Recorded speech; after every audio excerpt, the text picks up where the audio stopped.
Cheritas, comment ça va? Je suis très contente d'être de retour encore une semaine pour un story time. Aujourd'hui, je vais vous raconter comment c'est passé que je suis arrivée en Europe, pourquoi en France. Ces vidéos, ça va être un petit peu long. Si vous ne me connaissez pas, je suis Cherita. Dans cette chaîne, on parle beaucoup de maquillage, tips de beauté, story time, il y a un petit peu de tout. Je vous invite à vous abonner, en même temps activer la petite cloche de notification, comme ça vous aurez dans toutes mes vidéos.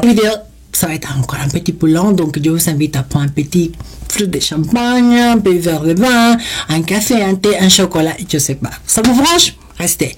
Quelle raison j'ai quitté mon pays d'origine? Simplement, Charitas, parce que si vous ne me connaissez pas, je suis transsexuelle. Et en fait, dans mon pays d'origine, au Pérou, être transsexuel, c'est pas reconnu. Ça veut dire que pour moi, j'étais condamnée à vivre toute ma jeunesse, tout le temps avec mon ancienne identité, surnommé Monsieur. C'était vraiment carrément limité car je déjà avais sauté le pas, ça veut dire que j'ai déjà été féminine. Donc je pouvais pas rester au Pérou. Donc ça m'a resté. Lui m'avait dit à cette période-là, en février 96, des années. Mon frère m'avait dit à partir du mois de février, l'Allemagne va commencer à demander des visas pour les Péruviens. Ce sera plus compliqué de venir. Si vous êtes des personnes étrangères comme moi, vous savez que dans notre pays d'origine, c'est très compliqué d'avoir une visa. Je sais pas comment ça se passe dans les autres pays, mais en tout cas au Pérou, c'est presque mission impossible d'avoir une visa ou être soit multimilliardaire, avec beaucoup de propriétés, un beau travail, un gros salaire pour vraiment avoir le droit d'avoir une visa pour venir en visite, en tourisme. Mais, donc, moi, 23 ans, je n'avais pas tout ça, même maintenant, je n'ai pas tout ça. Mon frère m'avait dit, écoute, si tu veux mourir, c'est le moment. Donc, ça tombait bien parce que j'avais un tante, moi, qui avait une entreprise d'exportation des souvenirs péruviens. Elle faisait un salon d'exposition de l'article avec un stand en Allemagne. On a cadré ça. Je suis venu avec ma tante, Francfort, je me rappelle bien, Francfort. Mon personne salariée dans son entreprise. Je me rappelle que c'était vraiment quitter la première fois de mon pays, quitter mes amis, mes habitudes, tout. Pour moi, c'était un choc vraiment, mais dans ma tête, c'était toujours, faut que je suive mon chemin. Parce que mes copines, elles vont faire leur vie, elles vont faire leur mari, ils vont construire une famille. Et moi, qu'est-ce qu'il me reste à faire? Chemin. Et en fait, voilà, c'est ça. On arrive à Francfort. Je fais avec elle le salon d'exposition. C'était un stand très joli. Je l'ai aidé pendant une semaine à la vente des articles péruviens et tout ça dans ce salon d'exposition. Je rentrais au Pérou et moi, je restais en Europe. Mais par contre, à l'époque de l'année 96, c'était pas comme maintenant que c'était la communauté européenne et tous les frontières sont ouvertes. C'était compliqué d'aller de chaque pays à autre pays. Bon, compliqué si tu n'avais pas si tu n'étais pas européenne ou si tu n'avais pas un visa pour aller dans un pays ou un autre. Donc c'était hyper compliqué. Je n'avais pas de visa, donc normalement je devais rentrer avec ma tante. Mais non, Charitas, je restais en Europe. Alors, c'était prévu qu'un copain à mon frère devait venir d'Italie, et routier quoi. Et normalement, il venait en Allemagne, il partait en Italie. Normalement, mon frère devait lui payer l'argent pour qu'il m'aide à passer, les frontières, en fait, de l'Allemagne pour aller jusqu'en Italie. Donc, mon frère me dit, écoute, dès là où tu es à Francfort, tu vas prendre un train. L'Allemagne, tu vas aller jusqu'à Luxembourg. Normalement, il n'y a pas de contrôle dans les frontières. Donc, tu arrives à Luxembourg et le soir, tu vas aller dans une station d'essence dehors de la ville de Luxembourg. Je me rappelle plus, Koblenz, je crois que c'était la ville. Bref. Et donc, il me dit, là-bas, tu vas rencontrer mon ami. Tu vas aller dans un camion qui s'est marqué Roma. Donc, Italie, quoi. Donc, j'arrive, normalement, il est là, devait arriver l'ami de mon frère, et point. Donc, voilà, c'était rapide, je devais partir. Donc, lui, il savait comment le faire, parce qu'apparemment, il avait l'habitude de faire passer les gens, les étrangers qui n'avaient pas les papiers d'un endroit à l'autre. Donc, on me dit, ne t'inquiète pas, je devais payer à lui, donc, t'inquiète pas, ça va tout bien passer. Sauf, Charitas, que c'était 18h, 19h. Il n'y avait pas d'Italien qui arrivait, il n'y avait personne qui arrivait. Sur le coup, je commence à aller dehors À l'époque, il n'y avait pas de téléphone portable. J'ai appelé de la station d'essence à mon frère. Je lui ai dit, écoute, il est 19h, ton ami, il n'est pas là. Elle me dit, va dehors, regarde bien dans les plaques d'immatriculation de marqué Roma. Donc, sur le coup, mon frère me dit, attends, je vais rappeler à cette amie, à l'épouse de cette amie, pour savoir, elle est où son mari, quoi. Il me dit, tu m'appelles dans 10-15 minutes. Je le rappelle à mon frère. Ma soeur, il y a une mauvaise nouvelle. Lui est complètement malade, qui est chez lui. Quoi? Donc, ça veut dire quoi? Ça veut dire que personne va venir te chercher. Vous voyez, c'est le mois de février, pour moi, c'était la première fois qu'il est venu en Europe. En plus, le mois de février au Pérou, c'est l'été. Et là, on revient plein de fois. Pour moi, c'était, alors, qu'est-ce que je fais là, quoi? Qu'est-ce que je fais là? Mon frère connaissait un copine à lui qui lui a dit, écoute, ce qu'il peut faire ta soeur, c'est essayer de trouver quelqu'un, une autre personne, un autre routier qui peut avancer jusqu'à France. Et s'il y a beaucoup de chance, elle va trouver quelqu'un qui va le ramener jusqu'à Italie. Sur le coup, me dit, dis-le qu'il va gentiment demander à quelqu'un, un personne âgée, peut-être un routier, une personne âgée, qui fasse attention quand même, si c'est pas une personne trop louche, quoi, qui fasse attention. Sur le coup, j'ai commencé à discuter avec un monsieur très gentil, mais c'était un monsieur grec, il parlait qu'anglais. Donc, j'ai un petit peu maîtrisé l'anglais, légèrement, mais on commençait un peu à discuter tout ça. Donc, sur le coup, je lui ai dit que j'étais espagnole et que j'avais pas d'argent pour aller que j'allais en Italie et que s'il pouvait me donner un stop. Et ils me disent, ok. Sur le coup, yes. Je dis, oh. J'ai appelé à mon frère, je lui ai dit, écoute, il y a quelqu'un, un monsieur qui est grec, je lui ai donné le numéro de matriculation del camion quand même. Et donc, il dit, ok, il va ramener jusqu'à l'Italie, quoi. On part, on commence à rouler, tout ça, discuter un petit peu en anglais, nanana. Il commence à me dire, mais tu n'es pas espagnol. Je dis, si, je suis espagnol. Non, je ne pense pas que tu es espagnol.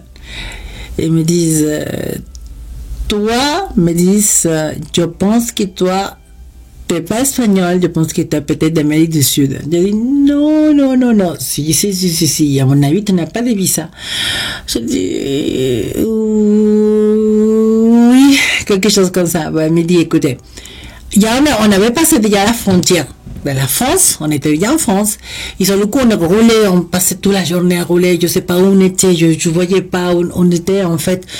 Et lui me dit, il y a deux frontières pour aller en Italie. Il y a Ventimiglia et Monte Bianco. Le Mont Blanc, en fait. Et il y a beaucoup de contrôles. Mais il me dit, je te dépose ici, et d'ici, tu peux prendre un autre camion qui va vers Ventimiglia. Mais Ventimiglia, il y a moins de contrôles. Je pense que ça sera plus simple pour toi, trouver quelqu'un qui peut te passer la frontière sans problème. J'appelle à mon frère. Tu veux peut-être quelqu'un qui peut avancer encore un petit peu plus vers la frontière vers Nice. Et moi, je peux aller de Nice parce que mon frère habite à Milan. Et de Milan à Nice, c'est pas loin. Mais c'est très gentil qui me dit, je vais pas effectivement jusqu'à Italie, mais je m'arrête à Nice. J'arrive à Nice. Ce coup, c'était le soir, j'étais vraiment fatiguée. J'appelle à mon frère encore. Il a dit, écoute, je suis à Nice. Ils me disent, écoute, là c'est le soir, prends un hôtel, dors, et demain matin, j'arrive là-bas à l'hôtel. Donc, surtout quand tu arrives à l'hôtel, tu me donnes l'adresse, comme ça je peux venir te chercher. Je fais ça, je trouve mon hôtel, je donne l'adresse, j'appelle à mon frère, je donne l'adresse, et sur le coup, je vais pour ma douche. Vous savez pas quelle satisfaction j'ai payé pour ma douche, me relaxer, me chauffer, dormir dans un lit. Wow, Charitas, pour moi c'était enfin. Alors demain à 6h du matin, me sonne le téléphone de la réception et me disent que mon frère était là. Je descends, je dis, mon frère, je suis là, je suis contente. Elle me dit, mais il y a un souci. Qu'est-ce qui se passe maintenant? Elle me dit, le souci c'est que normalement, j'ai une copine à moi qui elle peut bien, mais à la carte de séjour italienne et que normalement elle devait me prêter sa carte pour venir avec sa carte et comme ça rentrer en Italie dans ma voiture. Mais elle me dit, le souci c'est qu'elle me demandait de voir une photo de toi et me dit, ta soeur ne ressemble pas à moi. Mais elle m'a pas prêté sa carte d'identité pour que tu puisses rentrer avec moi en Italie. En plus, me dit, quand je suis arrivé ici, j'ai passé la frontière avec ma voiture, j'ai venu avec un ami italien, il y a beaucoup de contrôles dans la frontière. Donc, mon frère me dit, je sais pas comment on va faire, mais on va essayer, on va le faire. Et donc, mon frère me dit, je vais faire une chose. Je vais faire un essai. Je vais prendre le train et je vais passer d'ici jusqu'à Italie et après je reviens ici en France. Donc, elle a pris le train, elle a juste passé la frontière et elle a après retourné 2 minutes, aller-retour, quoi, vite fait. Moi, j'attendais avec son ami ici en France, dans la station de...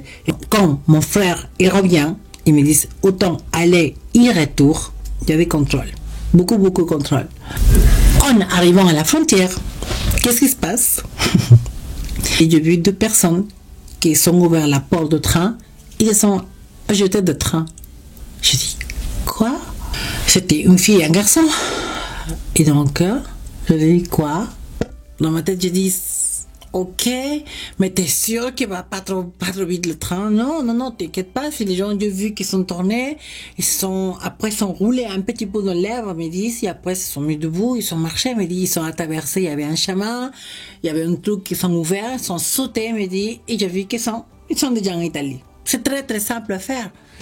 Donc, je dis, bah écoute, ok, avant 300 Charitas, franchement, on pense pas trop pour les choses légères. Moi, franchement, toujours été comme ça.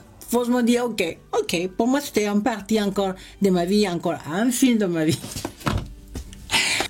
Quand son ami italien, il avait pris la voiture, il lui avait passé via la frontière, donc il nous attendait de l'autre côté, du côté italien, avec sa voiture, quoi. Et on prend le train avec mon frère et le train commence à marcher. Au bout d'un moment, quand le train commence à descendre la vitesse, et c'était le moment de se jeter du train, et arrivent les contrôleurs, ils commencent à demander les tickets des trains.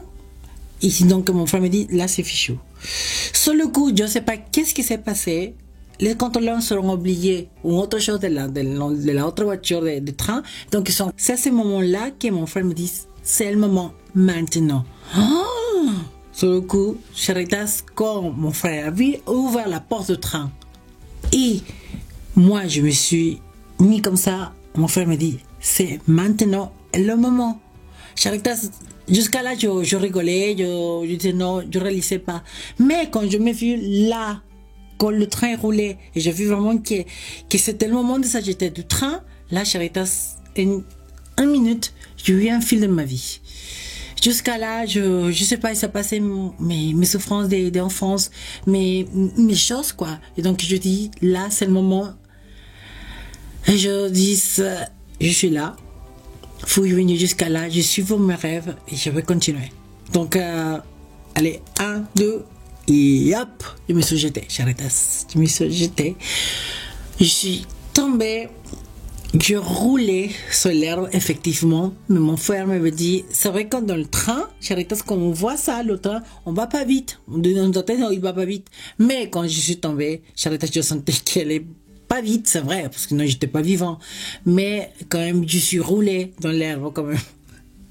Au bout d'un moment, je me lève comme ça, un petit peu, quand la tête un petit peu, avec mes esprits un petit peu perturbés, on va dire. Sur le coup, je commence à me lever, à commencer à marcher. Et je commence à voir au fond, pas loin, là-bas, la police, le contrôle avec des chiens et tout ça.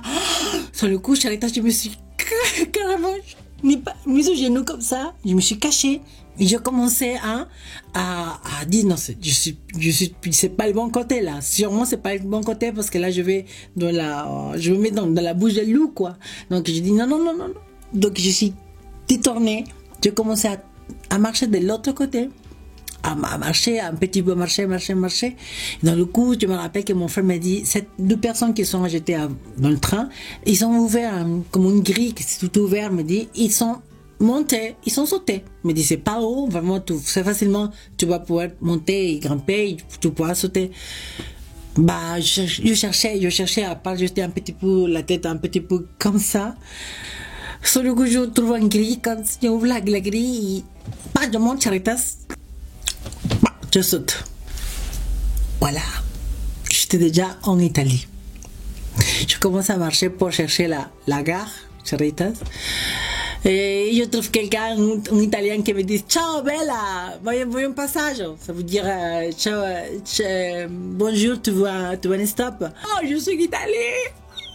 Pour moi, tout Tout, c'est là que commençait en fait. Je ne pensais pas que je me suis jeté d'un train, je pensais pas. J'étais déjà là, il a dit, ok, bien sûr. Il m'a ramené jusqu'à la station de train, et mon frère était là avec son ami, et voilà, mon frère me dit, je vais venir en Italie. Voilà, cheritas, l'histoire time d'aujourd'hui jusqu'à ici. Comme vous savez, maintenant, je vous raconte un petit peu plus. Je vous raconterai beaucoup de choses encore, parce que c'est story time, ma vie, il y a beaucoup de story time. Mais bon, je vous raconterai petit peu, parce que sinon, ça sera très long. Mais voilà, cheritas, mes rêves, c'est commencé à faire réalité. Et qu'est-ce que je peux vous dire? C'est comme ça que je suis arrivé en Europe, c'est comme ça que je suis arrivé en Italie. Et après la suite, ça viendra après tous les lundis, mes épisodes, c'est comment je suis, pourquoi je suis venu en France, comment c'est passé. Ouais, je vous raconterai tout. La seule chose que je peux vous dire, c'est que vous verrez au full émission, comment je vous raconterai mes story time, vous verrez que être assis en face de vous, là, et vous raconter comme ça, entre copinèches, comme ça, tout on va dire tout mon parcours que je fais depuis que je suis sortie de Pérou pour arriver ici, pour être appelée madame, pour être appelée sexe féminin. Il y a eu tout un parcours vraiment pas facile, Cheritas, depuis toute petite jusqu'à maintenant. Mais la vie c'est comme ça. La vie c'est comme ça. Je ne suis pas victime de rien. C'est comme ça. Voilà, et je le prends comme ça, j'ai toujours le sourire pour vous. Je suis très contente d'être là et partager cette story time avec vous. J'espère que cette histoire, ça a été pas trop long, mais c'est vraiment ma vie. Je veux que vous êtes mes copinèches. Entre-temps, cheritas, je vous embrasse de tout mon cœur et je vous dis à lundi prochain pour une prochaine vidéo. Ciao!